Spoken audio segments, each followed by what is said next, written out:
विश्वानि देव सवितर्दुरितानि परासुव यद्भद्रं तन्न आसुव।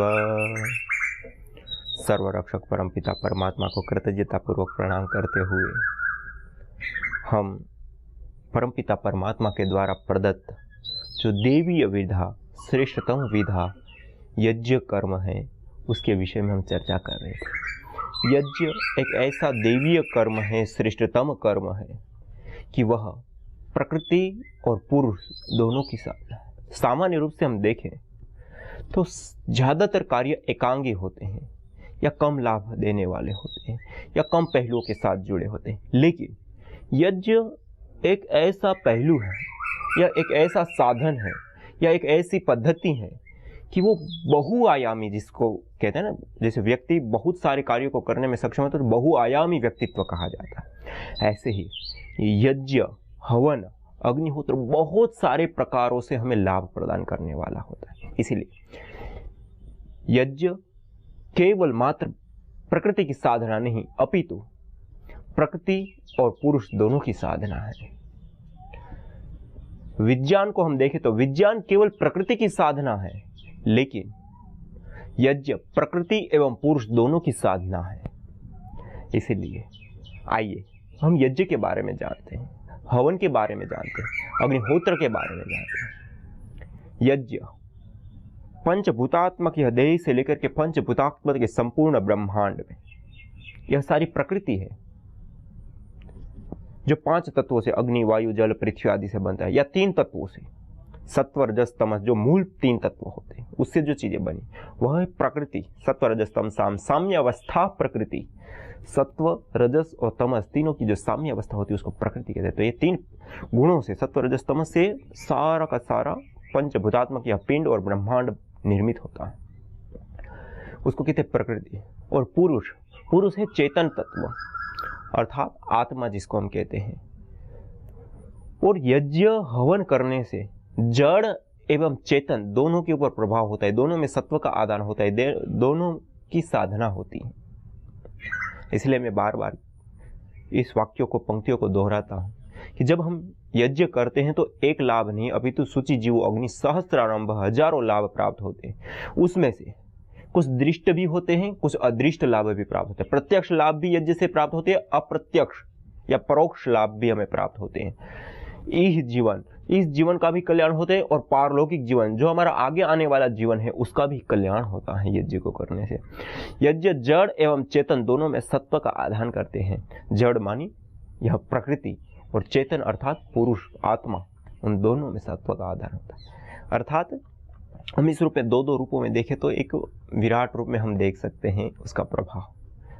यज्ञ हवन सामान्य रूप से हमारे सामने जब यज्ञ शब्द आता है या यज्ञ का अनुष्ठान आता है तो हमारे सामने जो चित्त की वृत्ति बनती है वो कर्मकांड की बनती है, एक पूजा पाठ की बनती है। यज्ञ केवल कर्मकांड या पूजा पाठ तक सीमित नहीं है, वो तो है ही है, लेकिन उसके साथ साथ यज्ञ इस संपूर्ण ब्रह्मांड में स्वास्थ्य और संतुलन कायम करने का एक सबसे बड़ा और अमोघ साधन है। आज पूरा विश्व पर्यावरण प्रदूषण से विशेष रूप से चिंतित है। आज मनुष्य जिस विकास की दौड़ में उन्मत्त होकर के दौड़ रहा है, उस विकास के कारण आज इस प्रकृति का विनाश हो रहा है और इस प्रकृति में ही मनुष्य का जीवन है। और प्रकृति के बिना मनुष्य सुरक्षित नहीं है, क्योंकि उस प्रकृति के बीच में है परितः आवरण पर्यावरण। ये जो हमारे चारों ओर का जो वायुमंडल है, पेड़ पौधे, पशु पक्षी, कीट पतंग से लेकर के संपूर्ण जो अस्तित्व है, को एग्जिस्टेंस, परम पूज्य श्रद्धेय स्वामी जी महाराज बताते हैं, को एग्जिस्टेंस, वननेस, ब्रदरहुड, अर्थात सब अपने आपस में जुड़े हुए हैं। यत्र विश्वम भवत्येक निडम वसुधैव कुटुंबकम, यह जो वेदों के उद्घोष है, सब चीजें अपने आप में आपस में जुड़ी हुई है और एक दूसरे के आधार पे वो कार्य करती हैं या एक दूसरे के आधार पे ही उनका अस्तित्व है। जैसे हम इस धरती पर से पेड़ पौधों को, वनस्पति जगत को हटा दे तो मनुष्य का जीवन संभव नहीं है। और मनुष्य को चाहिए ऑक्सीजन, वह पेड़ देते हैं। पेड़ को चाहिए कार्बन डाइऑक्साइड, वो मनुष्य देते हैं। ऐसे ही अन्य जो जीव जगत है वो भी, पेड़ पौधों में भी हर कोई पेड़ पौधा केवल कार्बन डाइऑक्साइड ही लेता है ऐसा भी नहीं है। कुछ पेड़ पौधे ऐसे होते हैं जो अन्य दूसरी गैसों को ग्रहण करते हैं। तो कहने का अभिप्राय है कि सबका अपना अपना आहार है और सब अपने अपने आहार को लेते हैं और कुछ अवशिष्ट को छोड़ते हैं और उसी में आपस में पूरा का पूरा चक्र चलता है। गाय धरती से उत्पन्न घास को चरती है, हमें दूध देती है और घास चरने के बाद जो गोबर देती है वो गोबर फिर वापस भूमि को मिलता है। वो गोबर भूमि के लिए अमृत के तुल्य है, खाद का कार्य करता है और जब वो नीचे से खाद बन करके फिर वापस वो घास के रूप में आता है। मतलब सब जगह पे हम देखें तो एक साइकिल देखने को मिलता है। जैसे हम देखें पानी को, धरती पर हमारे पास जलाशय में पानी है, धूप के कारण बाष्प बन के हम उस पानी का एक तो प्रयोग करते हैं और दूसरा बाष्प बन के वो आकाशमंडल में जाता है। आकाशमंडल से वापस वो बारिश के रूप में हमें वापस प्राप्त होता है, वापस नदी, झरनों या समुद्र में वापस होता है, फिर वापस वो सर्कल। यानी हर जगह पे हम देखेंगे तो एक पूरा सर्कल हमें देखने को मिलेगा, एक साइकिल हमें देखने को मिलेगी।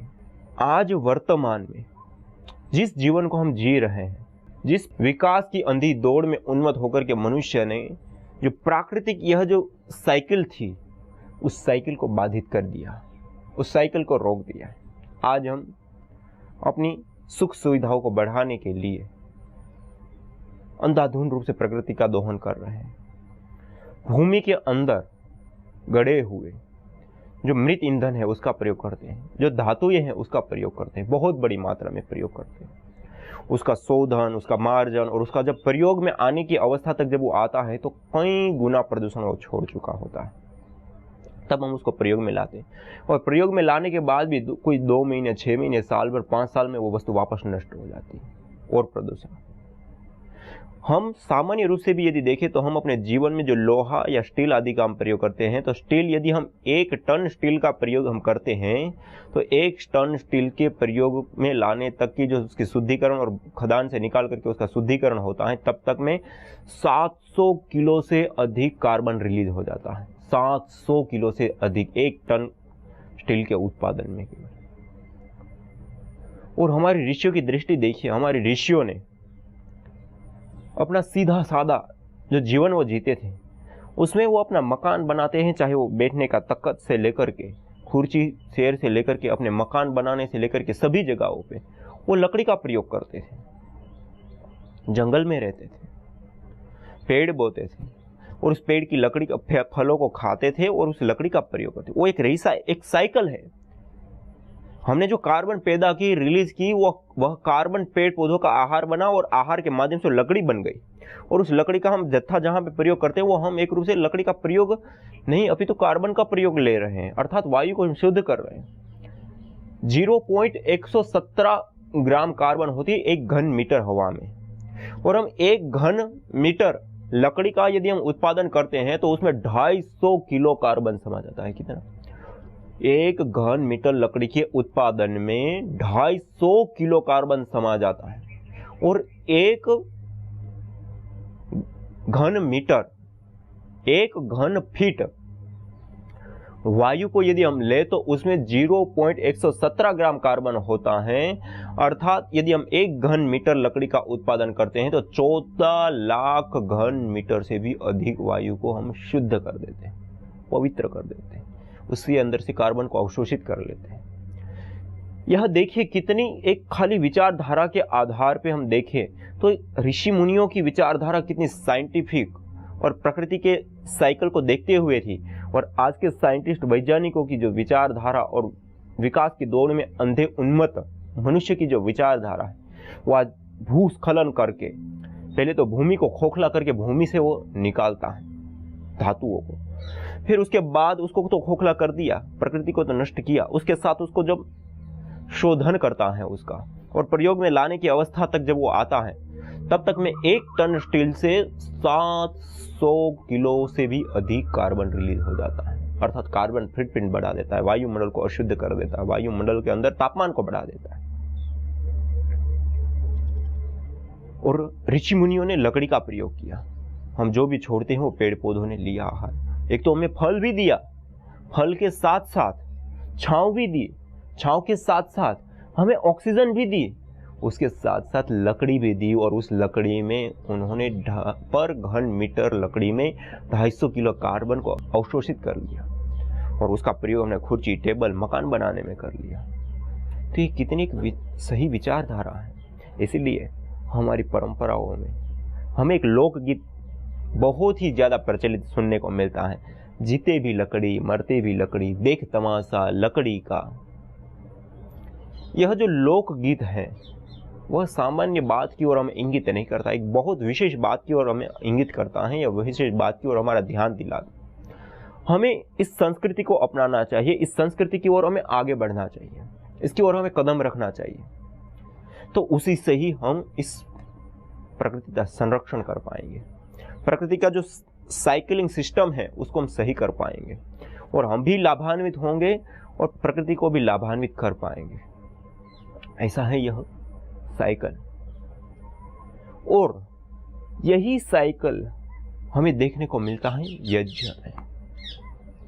देवान भावयतानेन ते देवा भावयन्तु वः परस्परं भावयन्तः परम श्रेयो अवाप्स्यथ, श्रेयः परम अवाप्स्यथ।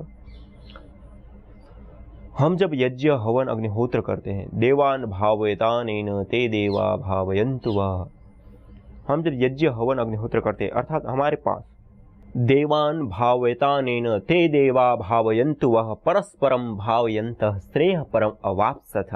अर्थात जो परमपिता परमात्मा ने या देवीय शक्तियों ने हमें जो दिया है, अन्न, फल, फूल, साग, सब्जी, औषधि, दूध, घी आदि, वह जो हमारे पास आया उसका पहले हम होम करें। अग्निर्वै देवानां मुखम, अग्नि जो है सभी देवताओं का मुख है, उसमें हम आहुति प्रदान करें। और उसमें जब हम उसकी आहुति प्रदान करते हैं, वो सूक्ष्म होकर के उन देवताओं तक पहुंचती है, और वो देवता उससे भावित होते हैं, उससे प्रसन्न होते हैं, तृप्त होते, संतुलित होते। और देवान भावितान न ते देवा भावयन्तु वः, और वह भावित हुए हुए जो देवता है वो हमें भावित करते हैं, अर्थात हमें तृप्त करते हैं, संतुष्ट करते हैं, और हमें उत्तम फल, फूल, वनस्पति, औषधियों से लेकर के ऊर्जा, शक्ति, सामर्थ्य को हमें प्रदान करते हैं। इसलिए यज्ञ इस रिसाइकल को सम्यक रखने के लिए, सही रखने के लिए, या हम ऐसे कहें कि जो 5 तत्व है, अग्नि, वायु, जल, पृथ्वी, आकाश आदि, इन 5 तत्वों को शुद्ध करना, इन 5 तत्वों को पोषित करना, इन 5 तत्वों को सुरक्षित करने का, संरक्षित करने का कार्य किसी के माध्यम से सरलतापूर्वक, सस्ते में और अच्छी प्रकार से हो सकता है या होता है, तो वह यज्ञ के माध्यम से होता है। इसीलिए कहा यज्ञ प्रकृति की साधना है। प्रकृति का संतुलन यज्ञ के माध्यम से होना, यह एक बहुत बड़ी बात है। और हमारे वेदों ने, हमारे उपनिषदों ने, हमारे अलग अलग स्मृति ग्रंथों ने, और हमारे जो ऐतिहासिक ग्रंथ हैं, उन सब ने इसके ऊपर विशेष रूप से वजन दिया है, भार दिया, और प्राकृतिक संतुलन के लिए यज्ञ को एक विशेष महत्व प्रदान किया है। तो ये प्रकृति की तो साधना है ही है, प्रकृति को संतुलित करने का सही तरीका, विधा और विद्या तो है ही है, लेकिन उसके साथ साथ पुरुष की भी साधना है। अर्थात मनुष्य जिस साधना के पथ पे आगे बढ़ता है, तो वह अपने चित्त को निर्मल करना चाहता है, अपने चित्त को शांत करना चाहता है।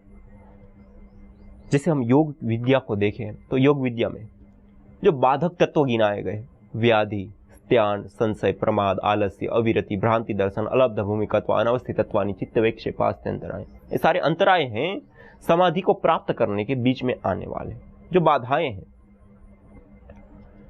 उन अंतरायों को, उन बाधाओं को दूर करने के लिए यज्ञ एक सर्वोत्तम भूमिका निभाता है। पहला है व्याधि बता दिया। जब हम कोई साधना करते हैं तो साधना के लिए हमारा तन, हमारा शरीर स्वस्थ होना बहुत जरूरी है। यदि हमारा शरीर हमारा साथ नहीं दे रहा है, हमारा शरीर स्वस्थ नहीं है, तो हम कोई भी क्रिया या कोई भी कर्म नहीं कर सकते। यहाँ तक आध्यात्मिक कर्म को तो छोड़िए, हम भौतिक कार्य की भी सिद्धि नहीं कर सकते। हम अपना खुद का भी पानी पीना, भोजन करना, वो भी तक नहीं कर सकते यदि ज़्यादा बीमार हो जाते हैं। इसलिए शरीर का स्वस्थ होना बहुत जरूरी है। और जब हम यज्ञ, हवन, अग्निहोत्र करते हैं तो उससे हमारा शरीर निरोगी होता है, शरीर स्वस्थ होता है। और आयुर्वेद आदि ग्रंथ में क्या, निरोगी काया पहला सुख, शरीर का निरोगी होना यह पहला सुख है। और सबसे ज्यादा व्यक्ति के जीवन में समस्या देने वाला या दुख देने वाला कोई तत्व होता है तो वो अपना मन होता है। हम दो शब्द सुनते हैं, आधि और व्याधि। आधि जो मन से संबंधित समस्या, मन से संबंधित बीमारियां होती है उसको कहते हैं आधि। और व्याधि तन से संबंधित, शरीर से संबंधित समस्या या बीमारियों को कहते हैं व्याधि।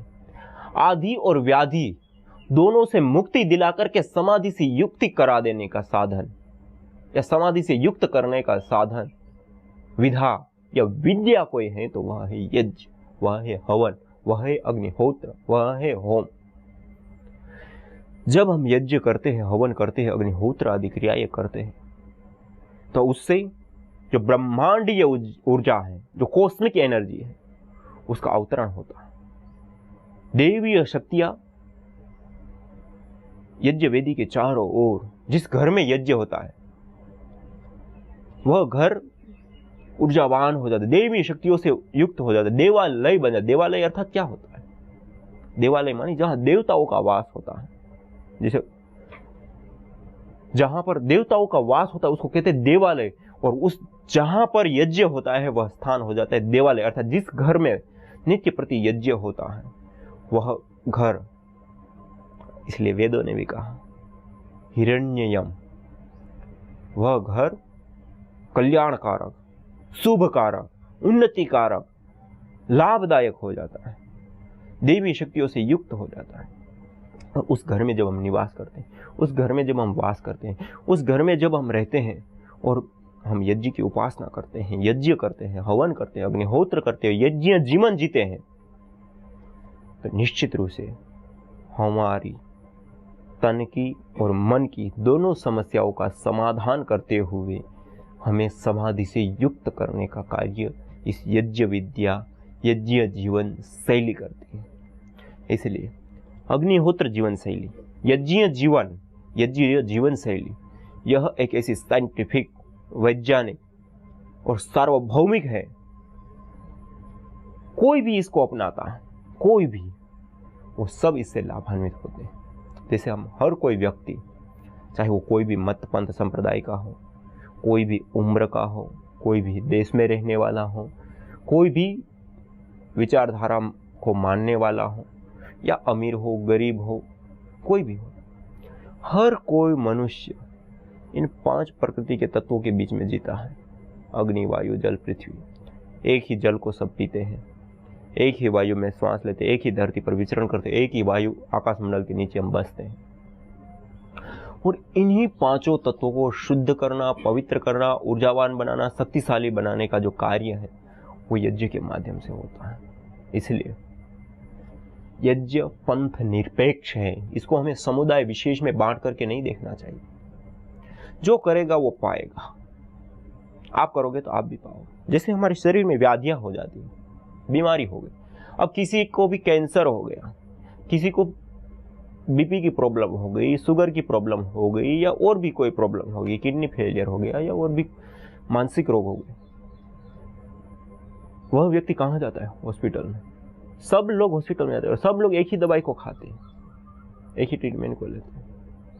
उसमें तो हम संप्रदाय में नहीं बांटते हैं उसको कि भाई इस संप्रदाय के व्यक्ति को ये दवाई काम नहीं करेगी, इस संप्रदाय के या इस विचारधारा को मानने वाले व्यक्ति को ये दवाई काम नहीं। ऐसा तो नहीं होता। ऐसे ही यहाँ पे यज्ञ में है, यज्ञ भी एक ऐसा ही साधन है। यज्ञ एक ट्रीटमेंट है, एक दवाई है, एक चिकित्सा पद्धति है। हमें यदि कोई व्याधि हो गई और हम यज्ञ करेंगे तो व्याधि हमारी दूर हो जाएगी। जैसे हमें कैंसर हो गया, कैंसर हो गया तो आयुर्वेद में कैंसर के नाश के लिए, कैंसर के निवारण के लिए जो दवाइयाँ दी जाती है, जैसे हल्दी है, काली हल्दी है, या अलग अलग और भी बहुत सारी औषधियाँ, जड़ी बूटियाँ हैं, उन्हीं औषधियों को, जड़ी बूटियों का आप यज्ञाग्नि में आहूत कीजिए, हवन में आहुति दीजिए। वही औषधि परमाणु, अणु परमाणु के रूप में, गैस फॉर्म के रूप में कन्वर्ट होकर के, रूपांतरित होकर के, ऊर्जा के रूप में रूपांतरित होकर के वायुभूत हो जाती है। और उस वायुमंडल में जब आप रहेंगे, उसको जब श्वास के माध्यम से ग्रहण करेंगे, तो वह ऊर्जा है, वह शक्ति, वह सामर्थ्य, वह गैस है, आपके शरीर के अंदर और बाहर से पूरी तरह से आपकी चिकित्सा करती हैं और आपके उस रोग को दूर कर देती हैं। इसलिए यज्ञ एक संपूर्ण चिकित्सा पद्धति है। इसको हम मत पंथ संप्रदायों में बांट के ना देखें। कुछ चीजें ऐसी होती हैं जो सबके लिए उपयोगी होता है, जो करेगा वो पाएगा। और ऐसी पद्धतियों से, ऐसी विधाओं से, ऐसी विद्याओं को जब हम एक समुदाय विशेष में बांट देते हैं, एक विचारधारा विशेष के ग्रुपों में बांट देते हैं, तो उससे हम वंचित रह जाते हैं और उसके जो मूल तात्विक लाभ होते हैं उससे हम अवगत नहीं होते। और यज्ञ कर्म तो सबसे श्रेष्ठतम कर्म कहा गया। यज्ञो वही श्रेष्ठतमम कर्म, यज्ञो ही श्रेष्ठतमम कर्म कहा गया। अर्थात धरती पर जितने अच्छे कर्म हैं, जो करने योग्य कर्म हैं, उसमें भी सबसे श्रेष्ठतम कर्म कोई है तो वह यज्ञ है, वह अग्निहोत्र है, वह हवन है, वह होम करना। और उस कर्म को करने से हजारों हमें जो लाभ प्राप्त होते हैं, उन लाभों में सबसे पहला लाभ है तन की शुद्धि, दूसरा लाभ है मन की शुद्धि। मन की शुद्धि अर्थात अपनी चित्त की वृत्तियों का निरोध। पहले तो क्लिष्ट वृत्तियों से अक्लिष्ट वृत्तियों में आना, और अक्लिष्ट वृत्तियों में आने के बाद उस अक्लिष्ट वृत्तियों का भी निरोध करना, चित्त वृत्ति निरोध अवस्था में जाना। और चित्त की वृत्तियों की निरोध अवस्था में जाने से समाधि की प्राप्ति होती है। जब हम यज्ञ, हवन, अग्निहोत्र करते हैं तो उस समय यह सारी घटनाएं घटित होती हैं और हमें एक दो नहीं हजारों लाभ हमें प्राप्त होते हैं। आज इतना ही। इसी के साथ ओम शांति शांति शांति।